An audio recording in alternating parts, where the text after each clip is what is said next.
Hello दोस्तों, फिर से हाजिर हूँ एक और इम्पोर्टेंट वीडियो के साथ। आज की इस वीडियो में हम क्लास 12 बायोलॉजी का यूपी बोर्ड 2024 का पेपर सॉल्व करने वाले हैं। इसमें देखने वाले हैं कितने प्रश्न पूछे गए थे, कहाँ से सबसे ज़्यादा प्रश्न पूछे, यानी किस चैप्टर से सबसे ज़्यादा प्रश्न पूछे गए थे, कितने प्रश्न पूछे गए थे। संपूर्ण जानकारी आज की इस वीडियो में मिलने वाली है, जिससे आपको एक आइडिया हो जाएगा कि किन चैप्टरों को सबसे ज़्यादा पढ़ना चाहिए।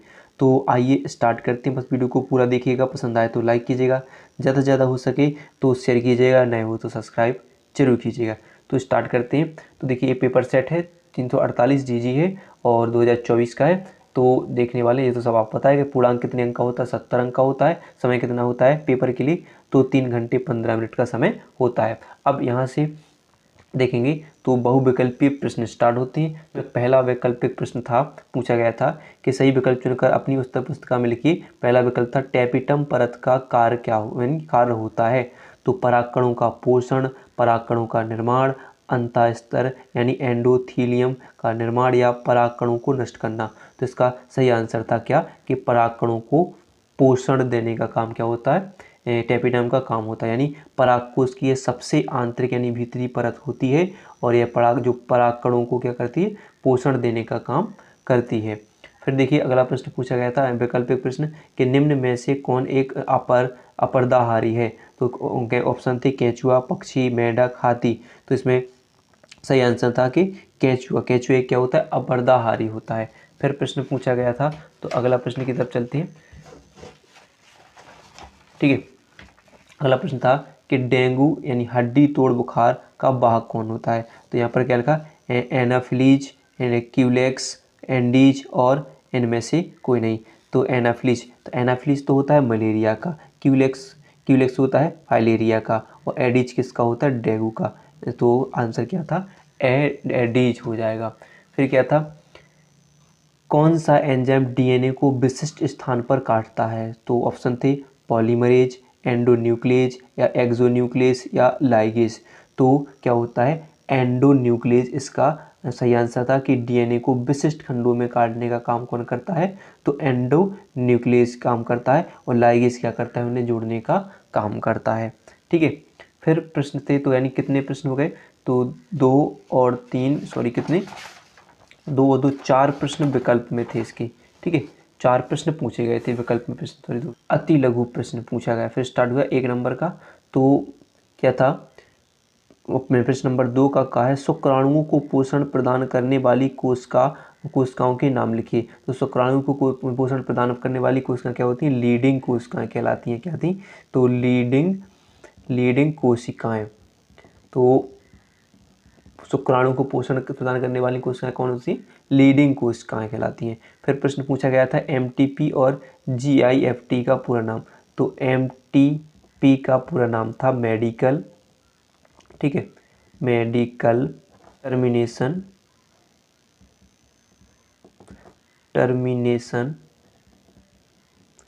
टर्मिनेशन ऑफ प्रेगनेंसी होता है। ठीक है, ऑफ प्रेगनेंसी होता है,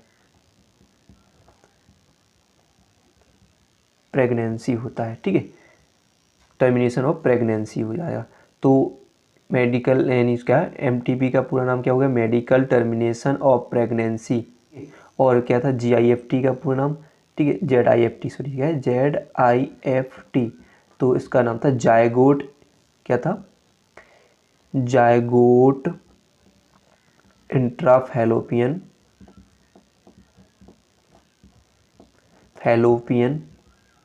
और क्या था, टी, फैलोपियन ट्रांसफर है। ठीक है, क्या था, ट्रांसफर,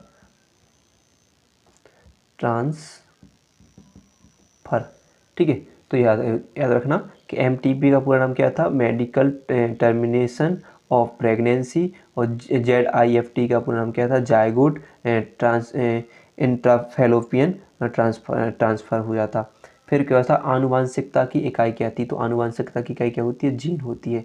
आनुवांशिकता की इकाई जीन होती है। फिर प्रश्न पूछा गया था कि आनुवांशिक कूट में कितने प्रकूट यानी कोडोन त्रिक होते हैं। तो 64। कितने होते हैं, 64 होते हैं। फिर प्रश्न पूछा गया था कि बाह्यत मल क्या होता है। तो बाह्यत मल क्या होता है कि जो नालियों मालियों में जो बाह्यत यानी खराब मल मूत्र जो बहते हैं वे क्या कहलाते हैं, बाह्य मल कहलाता है। तो क्या होता है, इसे लिख देना कि नालियों में बहने वाले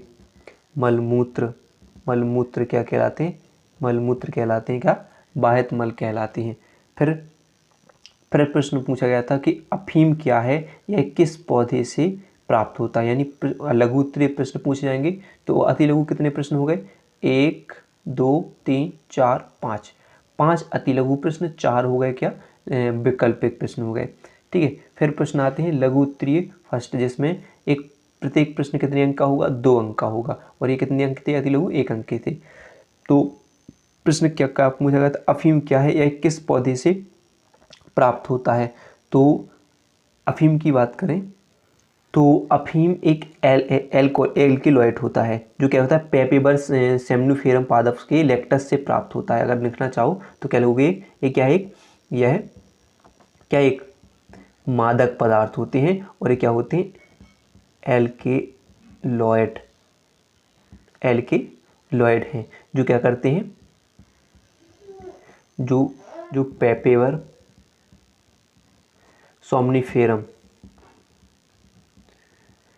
सोमनिफेरम पादप के किससे, लेक्टस से प्राप्त होते हैं,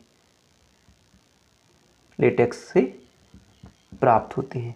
ठीक है, लेटेक्स से प्राप्त होती हैं। तो याद रखना कि अफीम क्या है, तो अफीम एक मादक एल्किलॉइड होते हैं, जो पेपेबर सोमनिफेरम के पादप के लेक्टेक्स से प्राप्त होते हैं। फिर क्या है, पूछा गया था कि क्लाइनफेल्टर एवं टर्नर सिंड्रोम में गुणसूत्रों की संख्या। तो क्लाइनफेल्टर में कितने, 47 गुणसूत्र।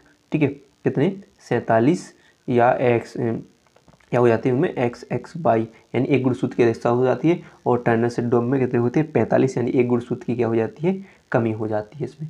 ठीक है, तो ये यानी टर्नर सिंड्रोम में। तो फिर है मानव में प्रतिरक्षा यानी इम्यूनिटी कितने प्रकार की होती है। तो मानव में इम्यूनिटी, उनके नाम लिखिए। तो मानव में इम्यूनिटी 2 प्रकार की होती है, एक सहज और एक उपार्जित।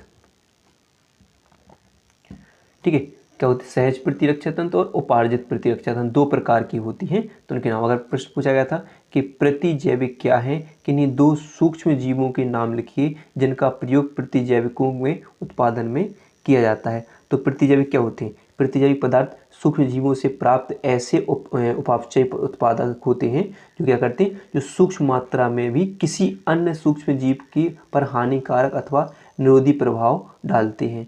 ठीक है, वे क्या कहलाते हैं, प्रतिजैविक कहलाते हैं। ठीक है, अगर बात की जाए तो 2 सूक्ष्म जीवों के नाम बताना जिनका प्रयोग प्रतिजैविकों के उत्पादन किया जाता है। तो जैसे प्रतिजैविक क्या है, पेनिसिलिन। हमने पहली पेनिसिलिन की अलेक्जेंडर फ्लेमिंग ने खोज की थी। तो पहली प्रतिजैविक है तो पेनिसिलिन। तो पेनिसिलिन एक कैसे, पेनिसिलियम की जातियों किससे प्राप्त होती है, पेनिसिलियम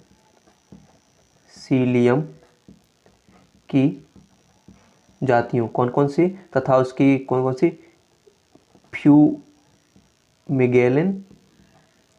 फ्यूमेगेलिन और तथा एक और हो जाता है एस्परजिलस। किससे, एस्परजिलस क्या है, एस्परजिलस फ्यूमेगेटस से प्राप्त होती हैं। यह हो जाता है कि 2 सूक्ष्म जीव से क्या होगा, फ्यूमेगेलिन तथा एस्परजिलस फ्यूमेगेटिस। इससे ये क्या होगा, 2 सूक्ष्म जीव हैं जिनके द्वारा प्रतिजैविकों का उत्पादन किया जाता है। फिर वन जीव संरक्षण के लिए सरकार द्वारा क्या कदम उठाए गए। तो वन जीवों को संरक्षित करने के लिए सरकार द्वारा उठाए कदमों के बारे में इसमें प्रश्न पूछा गया था। तो इसको तैयार कर लीजिएगा, आप देख लीजिएगा। ठीक है, तो ये प्रश्न हो गए।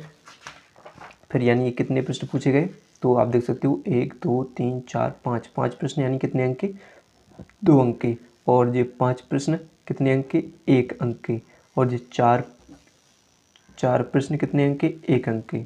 ठीक है, तो फिर अगला प्रश्न देखेंगे। अगला प्रश्न पूछा गया था यानी लघु उत्तरीय, अब पूछा गया था सेकंड, जो कितने, प्रत्येक प्रश्न कितने अंक के होंगे, 3 अंक के। जैसे पहला प्रश्न पूछा गया था शारीरिक रोध और कोशिकीय रोध पर संक्षिप्त टिप्पणी लिखिए। फिर पूछा गया था विसंयोजन के नियमों पर टिप्पणी लिखिए। फिर पूछा गया था कैंसर क्या है, इससे बचाव का उपचार का उल्लेख कीजिए। फिर पूछा गया था एक संकर व द्विसंकर क्रॉस को समझाइए। ठीक है, प्रश्न देखो सब, और फिर देखिए समझाता पर टिप्पणी लिखिए और हार्डी बेनबर्ग सिद्धांत का वर्णन कीजिए और लघु बीजाणुधानी और परागकोश तथा गुरु बीजाणुधानी यानी बीजांड के बीच कोई 3 अंतर लिखिए। देखो 3-3 अंक के प्रश्न सबसे ज़्यादा पेपरों में पूछे जाएंगे। और देखिए फिर पूछा गया इसमें समष्टि की किन्हीं 3 महत्वपूर्ण विशेषताओं का उल्लेख कीजिए। अभी तक आप देख रहे हो कि चैप्टर 1 से लगाकर चैप्टर 4 में 5 तक, यानी जैसे जो मानव स्वास्थ्य और रोग है वहाँ तक सबसे ज़्यादा प्रश्न आ रहे हैं उन चैप्टरों से। और फिर लास्ट में सबसे ज़्यादा जा रहे हैं कौन सी, वन्यजीव संरक्षण और जैव समष्टियाँ वाला, वहाँ तक प्रश्न पूछे जा रहे हैं। इन्हीं में सबसे ज़्यादा प्रश्न बने हैं इसमें। फिर देखिए फिर वही कि समझता है कि कहीं 3 महत्वपूर्ण विशेषताओं का उल्लेख कीजिए। कितने अंक के, 3 अंक के सबसे ज़्यादा प्रश्न। फिर देखिए यहाँ से प्रश्न आ गया प्रश्न नंबर 6, ये भी कितने अंक का, 3 अंक की है सब। तो जीवन की उत्पत्ति या ऑस्ट्रेलोपिथेसिस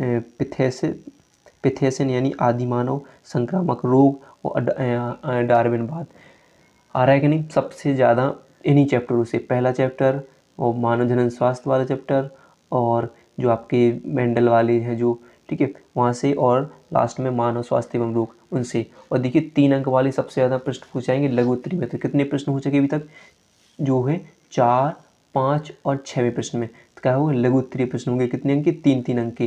कितने कितने प्रश्न हो गए, तो आप देख सकते हो कि इसमें भी कितने, 1 2 3 4 प्रश्न इसमें हैं, 4 प्रश्न इसमें, 4 प्रश्न हैं, 4 और 4 8 और 4 12 प्रश्न हो गए 3-3 अंक के इसमें, यानी 12 प्रश्न कितने अंक के, 3 अंक के पूछ लिए गए। फिर देखिए अब यहाँ से आता है आपका 7वां प्रश्न। 7वां प्रश्न में भी कितने, 5 अंक, यानी इतने यहाँ पर विस्तृत प्रश्न होंगे 5 अंक के। उसमें पहला प्रश्न पूछा गया था कि मानव के नर जनन तंत्र का वर्णन कीजिए तथा शुक्राणु के निर्माण की क्रिया का वर्णन कीजिए। देखो आ गया कि मानव जनन से आ गया इस पर। और निम्नलिखित, या फिर अथवा इसमें आ गया था प्लाज्मिड डीएनए एवं गुणसूत्रीय डीएनए में अंतर लिखना था, या एक्सोन्यूक्लियस और एंडोन्यूक्लियस में एंजाइम में अंतर लिखना था। या फिर प्रश्न अगर लिंग सहलग लक्षण से आप क्या समझते हैं, रेखांकित चित्रों की सहायता से मनुष्य में 2 लिंग सहलग लक्षणों की वंशागति का वर्णन कीजिए पूछा गया था। फिर देखिए वही लास्ट में समष्टियों वाले चैप्टर से मैंने क्या बताया कि सबसे ज़्यादा मेंडल वाला जो चैप्टर है उसको पढ़िए, और समष्टियाँ जो पीछे वाले चैप्टर हैं, और जो पहला चैप्टर है उसमें, और जो मानव स्वास्थ्य एवं रोग है उसमें 20 चैप्टर सबसे ज़्यादा पढ़ लीजिए, और जो मानव जनन स्वास्थ्य वाला, मानव जनन वाला, ठीक है। और फिर देखिए फिर आ गया मेंडल की प्रभावता के नियम की व्याख्या कीजिए, अपूर्ण प्रभावता पर टिप्पणी लिखिए। फिर या फिर अथवा आवृतबीजी पौधों में निषेचन कैसे होता है, निषेचन पश्च घटनाओं का वर्णन कीजिए। तो यहाँ तक इतने, यानी 5 अंक वाले आपके पास कितने प्रश्न, 1 2 और 3 प्रश्न 5 अंक वाले पूछे जाएंगे, ठीक है। तो टोटल कितने जो हो गए आपके 3 प्रश्न जो हो गए 3, हमने पढ़ा कितने, फिर यहाँ पर 12 प्रश्न कितने, 12 प्रश्न 3 अंक वाले पूछे गए। और फिर देखेंगे 2 अंक वाले कितने प्रश्न पूछे गए, तो 2 अंक वाले कितने, 2 अंक वाले 5 प्रश्न पूछे गए, ठीक है। 5 प्रश्न 2 अंक वाले पूछे गए, और 1 अंक वाले 5 प्रश्न, और एक विकल्प कितने, 4 पूछे गए। तो इतने प्रश्न आपके पेपर में बन जाते हैं, और सबसे सरल पेपर आता है, सरल पेपर होता है क्योंकि सबसे ज़्यादा अगर आप खुद देखो कि आपने पहला 3-4 चैप्टर जो आगे वाले और लास्ट वाले 2 चैप्टर अच्छे तरीके से पढ़ लिए, तो सबसे ज़्यादा पेपर है 90% पेपर आपका इन्हीं चैप्टरों से बन जाना है। तो इनको अच्छे तरीके से तैयार कर लीजिएगा। तो वीडियो पसंद आई हो तो वीडियो को लाइक और चैनल को सब्सक्राइब करना ना भूलिएगा।